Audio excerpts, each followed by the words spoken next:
గణితంలోని చతుర్విధ ప్రక్రియలు నేర్పించడానికి చిన్న టీఎల్ఎం ఇటువంటి ఒక బోర్డును తీసుకున్న తర్వాత పిల్లలకు మొదటగా కూడిక పరిచయం చేద్దాం. కూడిక చూద్దామమ్మా, అంటే అడిషన్. ఓకేనా?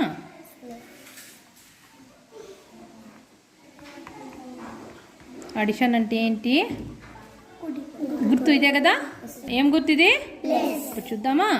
4 + 3. ఓకేనా? 4 + 3 ఎంత అవుతుందో చూద్దామా. ఇక్కడ ఇవేంటివిమా? ఇవి ఇయర్ బడ్స్. వీటితో చూద్దాం. ఓకేనా? సరే చూద్దాం. చూడండి, 4 + 3 కదా. చూడండి, ఫస్ట్ 1 2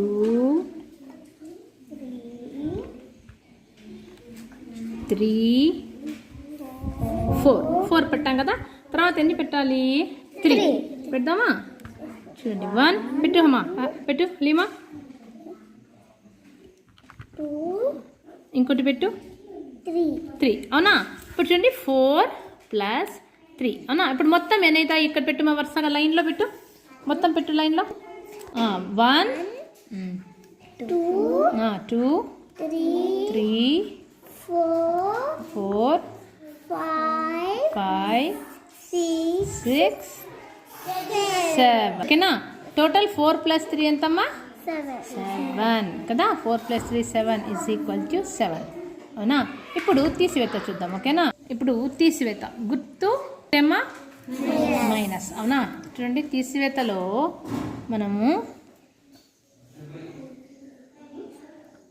8 - 4 చూద్దామా, ఎంత అవుతుందో చూద్దాం. ఓకేనా? ఫస్ట్ ఇవి 8 బర్డ్స్ తీసుకోండి నాన్న. 8 పెట్టుమా.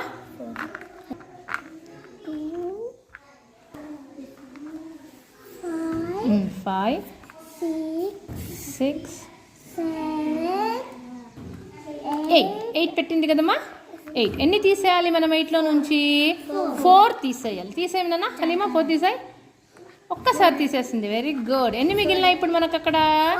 4. సో 8 - 4 = 4. ఓకేనా? నెక్స్ట్ తర్వాత వచ్చేది మనకు మల్టిప్లికేషన్ చూద్దాం. నెక్స్ట్ మల్టిప్లికేషన్ చూద్దాం కదా. గుణకారం ఇదే కదమ్మా గుర్తు. ఏమంటారు దీన్ని? ఇంటూ గుణకారం. ఓకేనా? చూద్దామా. ఇప్పుడు మనము టేబుల్స్లో చూద్దాం. ఏ టేబుల్? 4 × 3. అవునా? 4 × 3 ఎంత అవుతుందో చూద్దాం. తీసుకోండి ఇప్పుడు దీన్ని చూద్దాం మనము. ఓకేమా? పెట్టండి నాన్న. ఫస్ట్ 4 ఒక్కొక్క లైన్లో 4 పెట్టాలా. 3